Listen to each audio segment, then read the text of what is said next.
नमस्कार दोस्तों, agri with Anil online classes में आपका हार्दिक स्वागत है। मैं अनिल कुमार विभिन्न प्रकार के कॉम्पिटिटिव एग्जाम्स के लिए भारतीय नृत्य कला एवं संस्कृति से संबंधित कुछ महत्वपूर्ण प्रश्नों का संकलन किया हुआ है, जो कि आगामी कॉम्पिटिटिव एग्जाम्स के लिए अति महत्वपूर्ण है।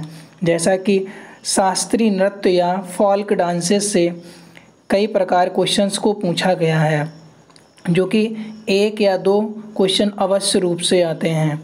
जैसा कि देखते हैं, भारत में शास्त्रीय नृत्य जो क्लासिकल डांसेस हैं उनसे संबंधित प्रश्नों को देखते हैं। क्लासिकल डांसेस जो हैं, क्लासिकल डांसेस 8 हैं। क्लासिकल डांसेस 8 हैं। एक तरफ जैसे कि शास्त्रीय नृत्य लिखा हुआ है और एक तरफ संबंधित राज्य। तो भरतनाट्यम जो क्लासिकल डांस है वो तमिलनाडु से संबंधित है। कुचिपुड़ी जो है आंध्र प्रदेश से संबंधित है। कथकली जो है केरल से संबंधित है। मोहिनीअट्टम केरल से संबंधित है। कथकली और मोहिनीअट्टम दोनों ही केरल से संबंधित हैं। ओडिसी जो है उड़ीसा राज्य से संबंधित है। कथक उत्तर प्रदेश का या उत्तर भारत के नाम से जाना जाता है। कथक जो है उत्तर प्रदेश या उत्तर भारत का नाटक है, जो आपका शास्त्रीय नृत्य है। नाट्य जैसे भरतनाट्यम और कथक में काफ़ी बार क्या रहता है, कन्फ्यूजन रहता है। भरतनाट्यम लोग समझ लेते हैं उत्तर प्रदेश का या भारत के बेसिस में देखते हैं, जबकि भरतनाट्यम तमिलनाडु का होता है। ये बिल्कुल याद रखना, भरतनाट्यम जो होता है तमिलनाडु का है और जो कथक है वो उत्तर प्रदेश का है। कथक है उत्तर प्रदेश का। मणिपुर जो है मणिपुरी जो मणिपुर का है और सत्रिया असम का है। इससे रिलेटेड क्वेश्चन पूछा जाता है यामिनी रेड्डी, यामिनी कृष्णमूर्ति रेड्डी तथा स्वप्न सुंदरी। पिछली बार एग्जाम्स में एसएससी में आया था। स्वप्न सुंदरी किस नृत्य से संबंधित हैं? कौन कौन से? एक तो यामिनी रेड्डी हैं, यामिनी रेड्डी और यामिनी कृष्णमूर्ति, यामिनी कृष्णमूर्ति, और दूसरे हैं स्वप्न सुंदरी। स्वप्न सुंदरी ये किस नृत्य से संबंधित हैं? तो यामिनी रेड्डी, यामिनी कृष्ण रेड्डी तथा दूसरे स्वप्न सुंदरी जो हैं ये कुचिपुड़ी नृत्य से संबंधित हैं। कुचिपुड़ी नृत्य से संबंधित हैं, मोस्ट इम्पॉर्टेंट है, कुचिपुड़ी नृत्य से संबंधित हैं। तो क्लासिकल डांसों की संख्या कितनी है? 8 होती है। भारत के लोक जो आपके भारत की प्रमुख लोक कला की व्यक्त करते हैं, तो लोक कला से संबंधित देखते हैं। जैसे कि रंगोली जो है महाराष्ट्र से संबंधित है। लोक कला रंगोली कहाँ से संबंधित है? महाराष्ट्र से। और ये मंडाणा मेहंदी जो है राजस्थान से है। ये मांडणाम जो मेहंदी है, मांडणा मेहंदी या मेहंदी, ये राजस्थान से संबंधित है। साथिया ये गुजरात से संबंधित है। साथिया गुजरात से संबंधित है। और चौक पूर्णा ये उत्तर प्रदेश से संबंधित है। लोक कला की बात करें तो चौक पूर्णा किससे संबंधित है? उत्तर प्रदेश से। जबकि गोदना और अहिपन जो होता है, अहिपन जिसे बोलता है, गोदना या अहिपन, गोदना या अहिपन किससे संबंधित है? तो ये बिहार से संबंधित है। नेक्स्ट देखते हैं भारतीय कला एवं संस्कृति में देखते हैं कला संस्थाओं की बात करते हैं। तो ललित कला अकादमी कहाँ पर है? ललित कला अकादमी। ललित कला अकादमी जो है इसकी स्थापना 1954 में की गई थी, नई दिल्ली में की गई। 1954 में नई दिल्ली में की गई। लखनऊ, कोलकाता, चेन्नई और भुवनेश्वर में इसके क्षेत्रीय केंद्र हैं। ललित कला अकादमी 1954 में स्थापना दिल्ली में की गई तथा इसके लखनऊ, कोलकाता और नई दिल्ली, चेन्नई में इसके क्या हैं? इसके प्रमुख क्षेत्रीय केंद्र हैं। संगीत नाटक अकादमी की बात करते हैं तो संगीत नाटक अकादमी जो है ये संगीत, नृत्य और नाटक की राष्ट्रीय संस्था है। क्वेश्चन पूछा जाता है संगीत नाटक अकादमी की स्थापना कब हुई थी? तो 1953 में हुई थी। और ये किससे संबंधित है? तो ये संगीत, नृत्य, नाटक राष्ट्रीय संस्था की एक राष्ट्रीय संस्था है। राष्ट्रीय नाट्य विद्यालय की बात करते हैं तो राष्ट्रीय नाट्य विद्यालय जो होता है ये ये 1959 में इसकी स्थापना हुई थी। राष्ट्रीय नाट्य विद्यालय की स्थापना कब हुई थी? 1959 में हुई थी। 1959 में इसकी स्थापना हुई थी, संगीत नाटक अकादमी द्वारा की गई, तथा 1975 में इसे स्वायत्त संस्था बना दिया गया था। तो क्वेश्चन आ सकता है कि राष्ट्रीय नाट्य जो विद्यालय है इसकी स्थापना कब हुई? तो 1959 में, तथा इसे स्वायत्त संस्था कब बना दिया गया? स्वायत्त संस्था 1975 में बनाया गया था। मूर्ति के प्राचीन स्कूल जो देखते हैं, मूर्तिकला या मूर्तिकला जो होती है उससे प्राचीन कुछ विद्यालय या स्कूल्स हैं उनको देखते हैं। जैसे गांधार कला, गांधार कला यूनानी कला से प्रभावित है। इस कला का विकास पश्चिमोत्तर भारत ईसा पूर्व में पहली शताब्दी के मध्य कुषाण काल में हुआ था। जो आपका गांधार कला है इसका जो विकास पहली शताब्दी के कुषाण काल में हुआ था। मथुरा कला की बात करते हैं तो मथुरा कला जो है, इस कला का विकास मथुरा के जैन शिल्पकारियों द्वारा किया गया था। मथुरा कला जो थी जैन शिल्पकारियों द्वारा की गई थी, तथा इसमें क्या था, महावीर स्वामी को मूर्तियों का निर्माण किया गया था। इसमें जो था महावीर स्वामी जो थी उनकी मूर्तियों का निर्माण किया था। पूछा जाता है मथुरा जो साहित्य कला या मूर्ति कला के विद्यालय में मथुरा कला जो है उसमें किसकी मूर्तियों का निर्माण किया गया था? तो महावीर स्वामी की मूर्तियों का निर्माण किया गया था। अमरावती कला की बात करते हैं। अमरावती कला बौद्ध धर्म से प्रेरित है। अमरावती कला जो है बौद्ध धर्म से प्रेरित है। इस कला का विकास दक्षिण भारत में कृष्णा एवं गोदावरी नदियों के मध्य है। अमरावती कला का विकास किस दो नदियों के मध्य है? तो कृष्णा और गोदावरी नदियों के मध्य में अमरावती कला का विकास हुआ था। अमरावती नामक स्थान पर हुआ था कि मध्य अमरावती नामक स्थान, जो अमरावती स्थान है वो कृष्णा और गोदावरी के मध्य का जो क्षेत्र है वही अमरावती स्थान बोला जाता है। यहाँ पर बौद्ध धर्म से प्रेरित कला का विकास हुआ था। नेक्स्ट बात करते हैं संगीत कला की। तो संगीत कला जो बात होती है, भारतीय संगीत कला में 6 मौलिक राग होते हैं। राग की बात करते हैं, भारतीय मौलिक कला में जो राग कितने होते हैं? तो 6 होते हैं। कौन से? भैरव, कौशिक, हिंडोल, दीपक, श्रीराग तथा मेघ। 6 प्रकार के राग भारतीय कला संगीत में प्रसिद्ध हैं या अवतरित हैं या उसमें संकलित किया गया है। तो रागों की यदि संख्या पूछता है मौलिक कितने हैं, तो 6 राग मौलिक भारतीय संगीत कला में हैं। प्रसिद्ध मंदिर एवं उनकी शैलियों के बारे में देखते हैं। कुछ इम्पोर्टेंट प्रसिद्ध मंदिर हैं और उनकी शैलियाँ दी गई हैं। जैसे कि कैलाश मंदिर जो कि कांची के बेसिस में कैलाश मंदिर, इसमें द्रविड़ शैली का उल्लेख है। कैलाश मंदिर में द्रविड़ शैली का उल्लेख है।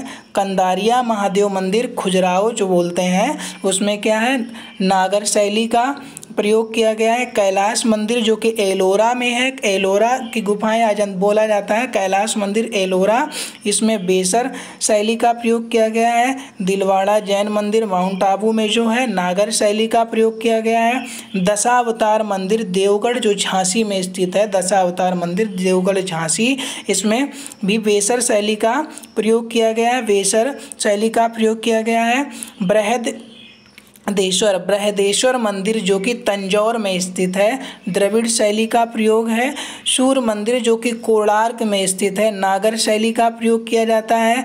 रथ मंदिर जो कि क्या है? मामल्लपुरम में है, मामल्लपुरम में द्रविड़ शैली का उल्लेख मिलता है। यहाँ जगन्नाथ मंदिर जो पुरी में है, नागर शैली का प्रयोग मिलता है। काफ़ी बार तो इसको कूट के रूप में ही दे देते हैं कि मंदिरों को मिलान कीजिए, जैसे कैलाश मंदिर कांची का हो जाएगा, मंदारिया महादेव मंदिर खुजराहो से संबंधित है, कैलाश मंदिर एलोरा से संबंधित है, दिलवाड़ा जैन मंदिर माउंट आबू से संबंधित है। दशावतार मंदिर की बात करें तो देवगढ़ और झांसी से संबंधित है। बृहदेश्वर मंदिर तंजौर से तथा सूर्य का कोणार्क मंदिर है। और रथ मंदिर की बात करें तो मामल्लपुरम का है और जगन्नाथ मंदिर पुरी में स्थित है। इसी प्रकार इन शैलियों का दे दिया जाएगा कि द्रविड़ शैली जो संबंधित है कैलाश मंदिर से भी है, बृहदेश्वर से भी है और ये रथ मंदिर से भी है। द्रविड़ शैली शैली है। इसी प्रकार पूछा जा सकता है कैलाश मंदिर जो है किस शैली से संबंध रखता है, तो ब्रेसर शैली से संबंध रखता है। जगन्नाथ मंदिर जो पुरी में स्थित है किस शैली से संबंध रखता है, तो नागर शैली से संबंध रखता है। सूर्य मंदिर जो कोणार्क में है किस शैली से संबंध रखता है, तो नागर शैली से संबंध रखता है। इससे कई प्रकार के कूट के माध्यम से भी प्रश्न को दिया जाता है। भारत के प्रमुख लोक नृत्यों के बारे में देखते हैं। भारत के प्रमुख लोक नृत्य कुछ इंपॉर्टेंट्स हैं जिनके बारे में देखते हैं। जैसे कि असम की बात करें, असम राज्य में तो खेल गोपाल, बिहू, जैसे असम का सबसे बेस्ट यदि पूछा जाए अक्सर बिहू ही पूछा जाता है कि बिहू किस राज्य से लोक नृत्य जो है फोल्क डांसेस किससे संबंधित है, तो ये असम से संबंधित है। इसमें जैसे आपका काफ़ी है, नट पूजा भी है और ये ढाल नृत्य भी है और ये राखल लीला भी है, लेकिन बिहू मोस्ट इम्पॉर्टेंट है। बिहू किससे संबंधित है, असम से। राजस्थान की बात करें तो घूमर, राजस्थान घूमर, कठपुतली और बगरिया शंकर पायनेरी तथा राउल ख्याल, इसमें आपका कठपुतली और घूमर मोस्ट हो जाता है। राजस्थान में कठपुतली और घूमर होता है। गुजरात की बात करें तो गुजरात में गरबा और डांडिया रास मोस्ट हो जाता है। गुजरात और डांडिया तथा गणपति भजन जो है बेस्ट हो जाते हैं, जिसमें सबसे इम्पोर्टेंट गुजरात और डांडिया ये आपका गरबा और डांडिया रास ही है। पश्चिम बंगाल की बात करें तो कीर्तन और जया काठी गंभीरा ये होता है।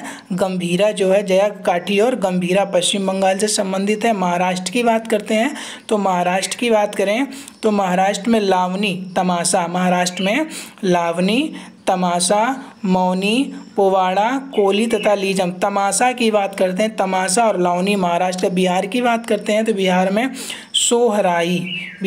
सोहराई, घुमक्कड़िया, कीर्तन और चकेवा पूछा जाता है। सामा चकेवा पिछली बार पूछा गया था, सामा चकेवा किससे संबंधित है, तो बिहार का फोल्क डांसेस है, लोक नृत्य चकेवा जो है बिहार का है। केरल की बात करते हैं तो ओणम और पादयानी, ओणम पादयानी भरतकली काफ़ी है, लेकिन ओणम बेस्ट होता है, ओणम संबंधित है केरल से। झारखंड की बात करते हैं तो झारखंड में कर्मा मोस्ट इंपॉर्टेंट पूछा जाता है। कर्मा किससे संबंधित है, तो झारखंड से संबंधित है, झारखंड से कर्मा संबंधित है। और झाऊ, कर्मा और झाऊ झारखंड से संबंधित है, मोस्ट इंपॉर्टेंट्स हैं।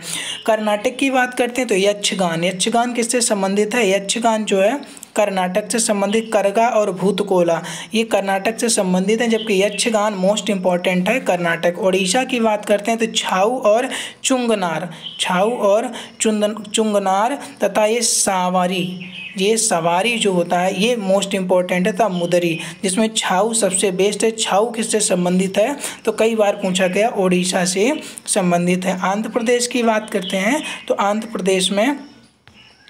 आंध्र प्रदेश में आपका आ जाता है घंटा, कुम्मी और मादरी छड़ी नृत्य, जिसमें छड़ी नृत्य और ये कुम्मी सबसे ज़्यादा, कम्मी और छड़ी नृत्य सबसे ज़्यादा इम्पोर्टेंट। उत्तर प्रदेश की बात करें तो उत्तर प्रदेश को काफ़ी बार पूछा गया है कि उत्तर प्रदेश का लोक नृत्य सबसे बेस्ट नृत्य तो नौटंकी हो जाता है और रासलीला, नौटंकी, रासलीला तथा कजरी। नौटंकी, रासलीला और कजरी की बात करते हैं तो उत्तर प्रदेश से संबंधित है।